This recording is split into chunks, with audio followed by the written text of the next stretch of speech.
आज की इस वीडियो में आरपीडब्ल्यूडी एक्ट 2016 के अनुसार जो 21 प्रकार के डिसेबिलिटी होते हैं, उनमें से आज एक डिसेबिलिटी के बारे में हम लोग अध्ययन करने वाले हैं, जो है स्पेसिफिक लर्निंग डिसेबिलिटी। ये काफ़ी इम्पोर्टेंट है और इसको पढ़ना हमारा सिलेबस में भी बहुत ज़रूरी है कि लर्निंग डिसेबिलिटी आखिर क्या है, कैसे आता है और इसके टाइप्स क्या है और इसके सिम्टम्स, रीजन सब जानने का प्रयत्न करेंगे। तो चलिए शुरू करते हैं। लर्निंग डिसेबिलिटी जो है वो आरपीडब्ल्यूडी एक्ट के अनुसार एक तरह का वह डिसऑर्डर है जिसमें एक या एक से ज़्यादा बेसिक साइकोलॉजिकल प्रोसेस होता है और वह इन्वॉल्व भी होता है। बेसिक साइकोलॉजिकल प्रोसेस हमारा काम करता है वह और किसी भी चीज़ को समझने के लिए, चाहे वो लैंग्वेज है या भाषा में इस्तेमाल होता है।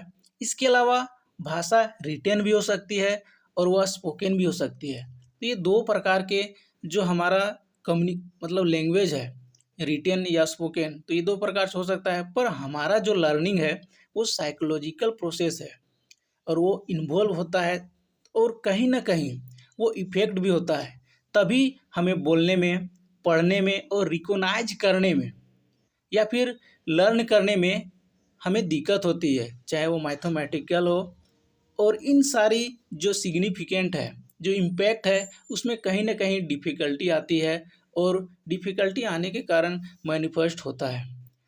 तो आखिर ये जो एसएलडी है, स्पेसिफिक लर्निंग डिसेबिलिटी, तो यह एक हेट्रोजीनियस ग्रुप है जिसमें कि डेफिसिट नज़र आता है लैंग्वेज प्रोसेसिंग में।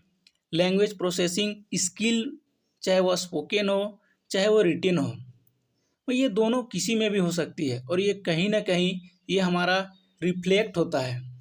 और ये रिफ्लेक्ट किस में होता है? तो हमारे एकेडमिक एरिया में। तो आखिर ये जो एकेडमिक एरिया है उसी में हमारा जो रिफ्लेक्ट है वो होता है। तो पर यहाँ पर एक वर्ड आता है कि हेट्रोजीनियस। हेट्रोजीनियस ग्रुप क्या है? तो हेट्रोजीनियस का मतलब होता है कि एक पर्सन दूसरे पर्सन से अलग होगा, मतलब वो सेम नहीं होगा। अगर एक व्यक्ति को एक लर्निंग डिसेबिलिटी है तो दूसरे व्यक्ति में वो जो लर्निंग डिसेबिलिटी है वो अलग होगी, उसका कंडीशन अलग होगा, उसका कैपेसिटी अलग होगा और उसकी जो डेफिसिट है वो भी अलग अलग होगा। तो इस प्रकार से जो लर्निंग डिसेबिलिटी है वो होता है। और हेट्रोजीनियस जो ग्रुप है वो इस प्रकार से है, वो किसी भी व्यक्ति में एक जैसा नहीं हो सकता है।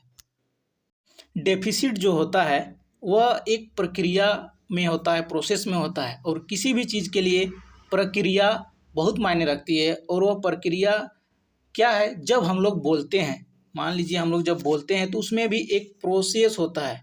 बिना प्रोसेस का कोई भी चीज़ नहीं होता है। जब वो प्रोसेस होता है तब हम बोल पाते हैं। जैसे हम सुनते हैं तो उसमें भी प्रक्रिया की ज़रूरत पड़ती है, प्रक्रिया की ज़रूरत पड़ती है और उस प्रक्रिया की ज़रूरत जब पड़ती है तब हम बोल पाते हैं। जैसे लिखते हैं तो उसमें भी प्रक्रिया होती है।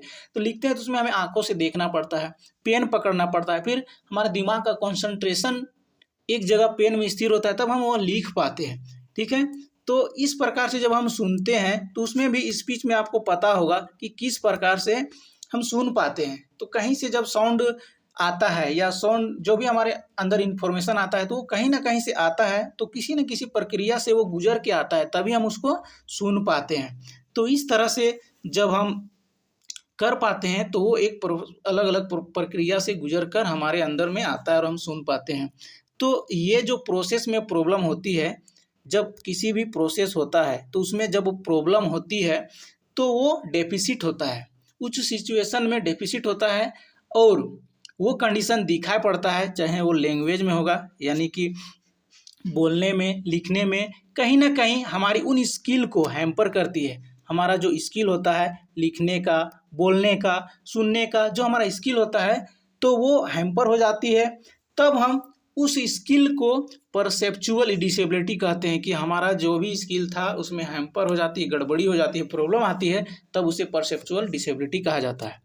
ठीक, तो learning disability A number of disorder शामिल होता है। मतलब लर्निंग डिसेबिलिटी जो है अपने आप में एक अम्ब्रेला टर्म है।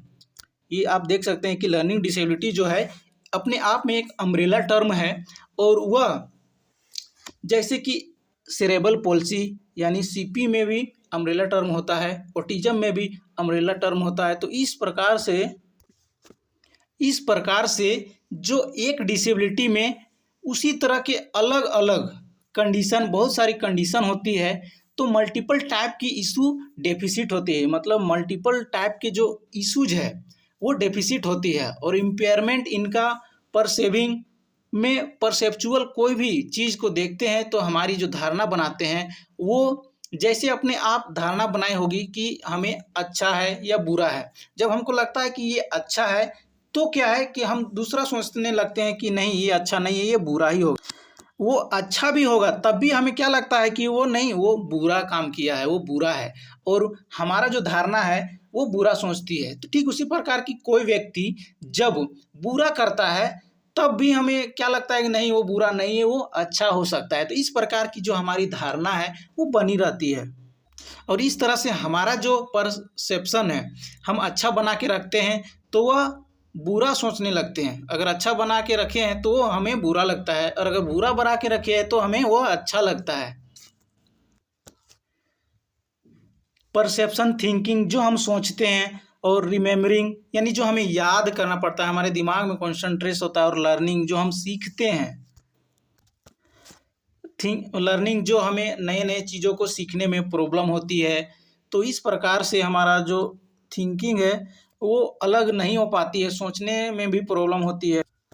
इनमें से अगर हमें एक से ज़्यादा प्रॉब्लम होती है तो वो हमारा लर्निंग डिसेबिलिटी कहलाता है। मतलब एक से अगर ज़्यादा हमें प्रॉब्लम होती है तो वो हमारा लर्निंग डिसेबिलिटी है।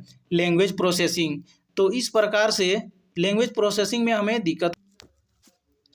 विजुअल स्पेशियल प्रोसेसिंग, जैसे कि किसी भी चित्रकारी का जो व्यक्ति होता है उसको पता होता है कि कहाँ से कहाँ तक हमें डायग्राम बनाना है या चित्र बनाना है। तो इसमें भी हमारे जो बच्चे होते हैं उसको भी प्रॉब्लम होती है, डेफिसिट यानी परसेप्शन में प्रॉब्लम होती है। वो नहीं गैज कर पाते कि हमें कहाँ पर चित्र बनाना है, कौन से एरिया में किस प्रकार से हमें डिफाइन करना है। तो फिर है कि परसेप्चुअल मोटर इंटीग्रेशन, हम जो देख रहे हैं, धारणा बना रहे हैं, तो उसमें जो काम कर रहे हैं वहाँ पर भी डिफरेंट और इम्पेयरमेंट पाया जाता है। और इस प्रकार से हमारा जो स्पीड है, स्पीड जो फ्लुएंसी से मतलब है, और कोई भी बच्चा जैसे कैसे बोल पाता है, किस तरह से बोलता है, और कैसे बोल रहा है, चल रहा है, क्या स्पीड में चल रहा है, वो सारी चीज़ें यहाँ पे डिपेंड करती है।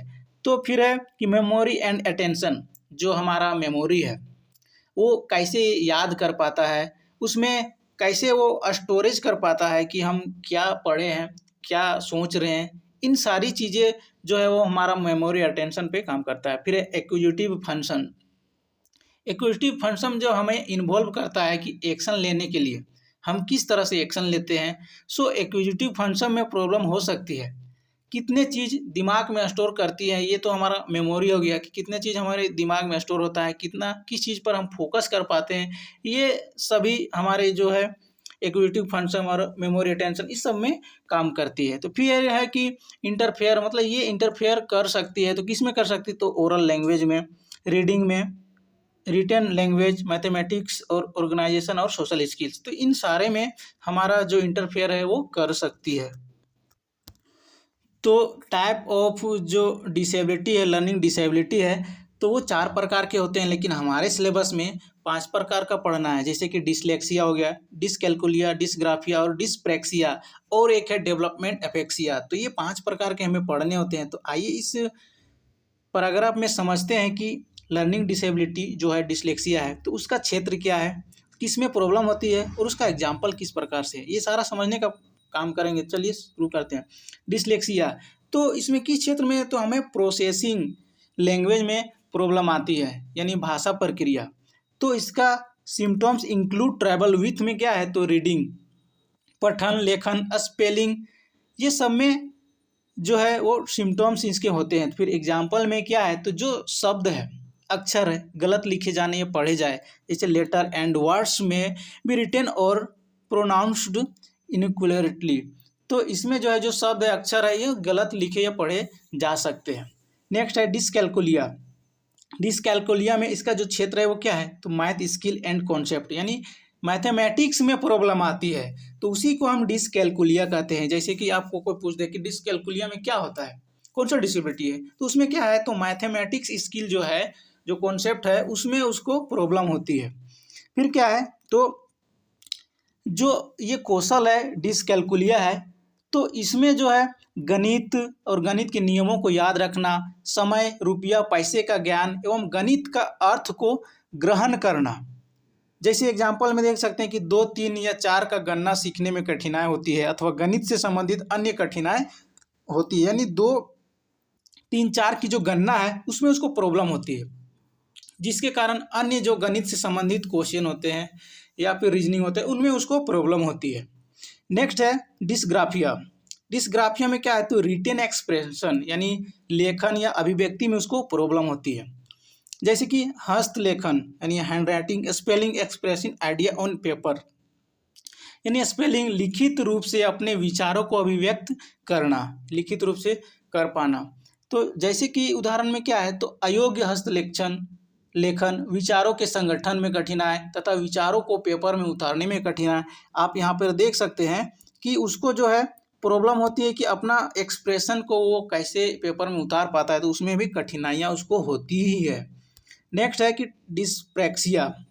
डिस्प्रैक्सिया से मतलब है कि फाइन मोटर स्किल जो है, फाइन मोटर स्किल में उसको प्रॉब्लम होती है। जैसे कि समन्वय कार्य करने की निपुणता जो है, कोऑर्डिनेशन, मैनुअल डिस्पेक्टरी, तो उसमें जो है कैंची चलाना, बटन लगाना, कलाकारी करना, ये सारे में उसको कठिनाई होती है और लिखने में भी कठिनाई होती है।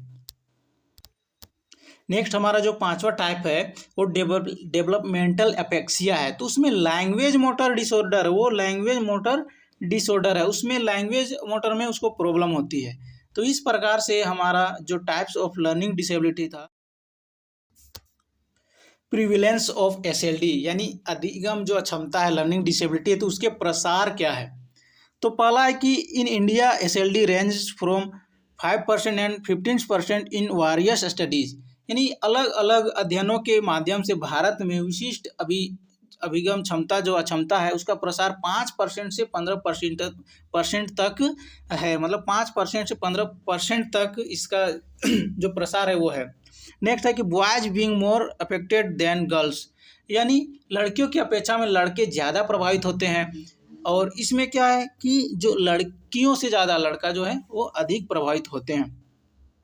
और नेक्स्ट है कि जो इनमें सहरुग्णता है, जैसे कि ADHD, ASD, अवसाद, विकार, चिंता विकार तथा अन्य व्यवहारात्मक एवं भावनात्मक व्यवहार की भी शामिल होते हैं। जो ADHD है, ASD है, उनका बिहेवियर और इमोशनल डिसऑर्डर, तो इन सारे जो भावनात्मक व्यवहार है और व्यवहारात्मक व्यवहार है ये सभी शामिल होते हैं।